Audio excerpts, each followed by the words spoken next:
Mark chapter 5, verses 25 through 34 read, "A woman who had a hemorrhage for 12 years and had endured much at the hands of many physicians and had spent all that she had was not helped at all, but rather had grown worse. After hearing about Jesus, she came up in the crowd behind him and touched his cloak, for she thought, 'If I touch his garments, I will get well.' Immediately the flow of her blood was dried up, and she felt in her body that she was healed of her affliction. Immediately Jesus, perceiving in himself that the power proceeding from him had gone forth, he turned around in the crowd and said, 'Who touched my garments?' His disciples said to him, 'You see the crowd pressing in on you and say, "Who touched me?" And he looked around to see the woman who had done this, but the woman, fearing and trembling, aware of what had happened to her, came and fell down before him and told the whole truth. And he said to her, 'Daughter, your faith has made you well. Go in peace and be healed of your affliction.'" Mark chapter 5 is a chapter of deliverance and healing. In verses 1 through 20, it records Jesus healing the demoniac of Gadara and the people asking him to leave town because of it.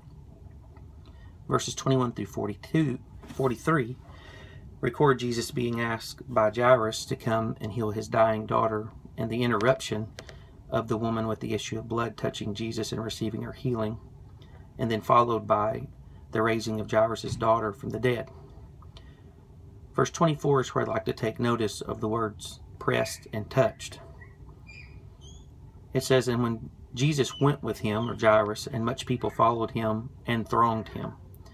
The word in Luke 8:42 is stronger, which means choked or stifled him.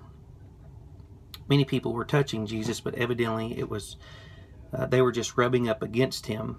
And while many were there, this woman touched him and received what she was in need of, which was her healing. Scripture says she had spent all she had and was none the better. So as a last resort, she reached for Jesus' garment. She said, "If I can touch but his garment, I know I can be made whole." And Jesus responded with, "Who touched my garments?" Lets us know when all hope is lost, there's always Jesus. So as we look at these two words, pressed and touched, I want to notice the differences between the two.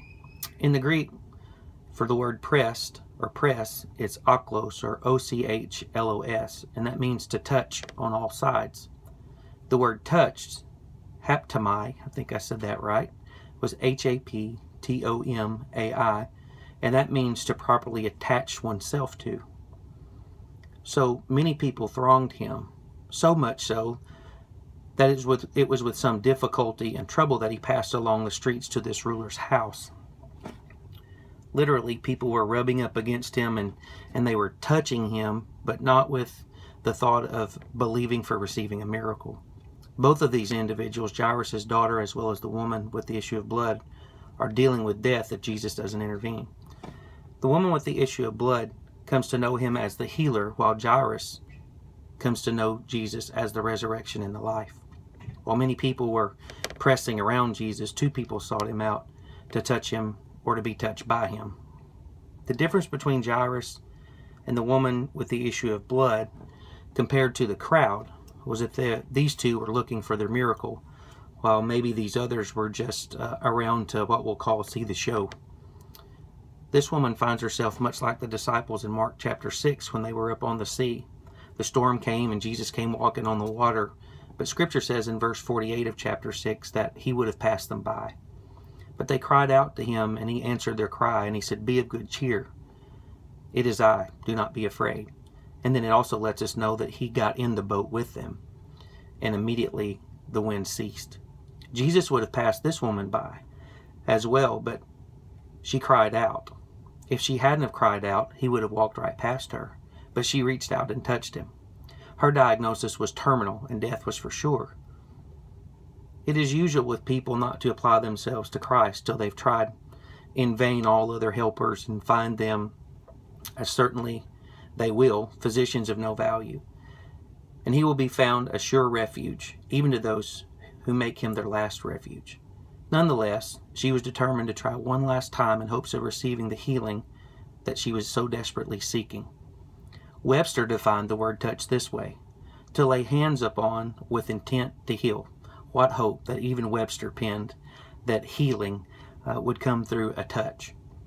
Sadly, today in many churches, standard songs like Reach Out and Touch the Lord as He Goes By are sung, yet it seems we're only pressing in around Him and bumping up against Him in hopes that we might see some mighty acts or miracles performed.